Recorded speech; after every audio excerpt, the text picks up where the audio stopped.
Thelen sets up a rhetorical situation in his article, Here's Why We Shouldn't Pay College Athletes. First off, we'll start off with his purpose, context exigency. Thank you, Adrian. Our author Thelen explains the debate taking place to provide context for the reader. There's a common argument among sports fans as to whether or not college athletes should receive payment for their work. In his article, he defends the policies that don't allow college athletes to be paid with various rhetorical choices and aims to convince the reader that college athletes shouldn't be paid. Could you expand on the rhetorical choices Thelen utilizes for us? Yes. Thelen incorporates statistics into his argument to present his argument as logical and explains their meaning to the reader with metaphors, in order to ensure his audience of readers who support the payment of college athletes will fully understand his line of reasoning. Who else do you think might be in his audience? I imagine that there may also be student athletes and their families in his audience. He may be trying to convince them that they shouldn't be paid as well, because I'm sure they'd be upset if they aren't receiving the money for their work. That sounds like a controversial topic among sports fans. I'm sure that's why he uses the tone he does to make his argument. Oh, definitely. He uses a serious, straightforward, and clear tone to convey that his argument is unbiased and completely founded on logic. He also makes his argument a bit easier to understand. Thank you, Max. Now we'd like to pass this off to a few of our experts so they can explain and analyze some of the rhetorical strategies found within Thelen's text. Amelia, would you like to start? Sure thing. Thelen introduces his article in paragraphs 1 and 2 by summarizing the debate, then immediately posing a question to his audience, which we can assume are people on the opposing side of the debate who believe that student athletes should be paid. He asks us, what happens, for example, to the college player if you were paid $100,000 per year?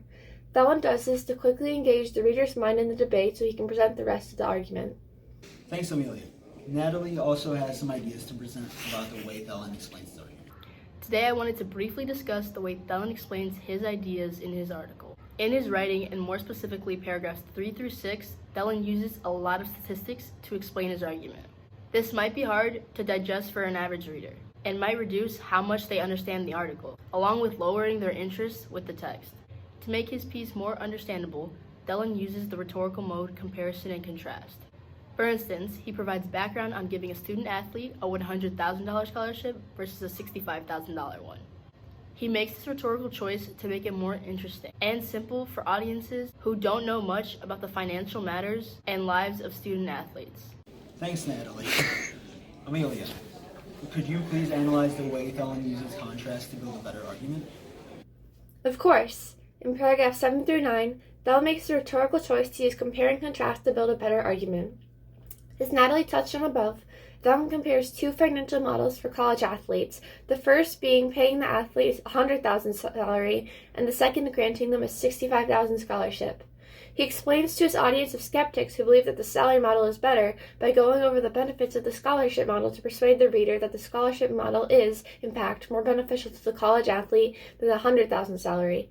By incorporating the opposing side's claim into his article, he makes his argument much more convincing by addressing points that the opposition may have failed to note. Thanks, Amelia. To finish up our analysis, we'd like to ask Natalie again to go into how Thelen uses emphasis to strengthen his argument.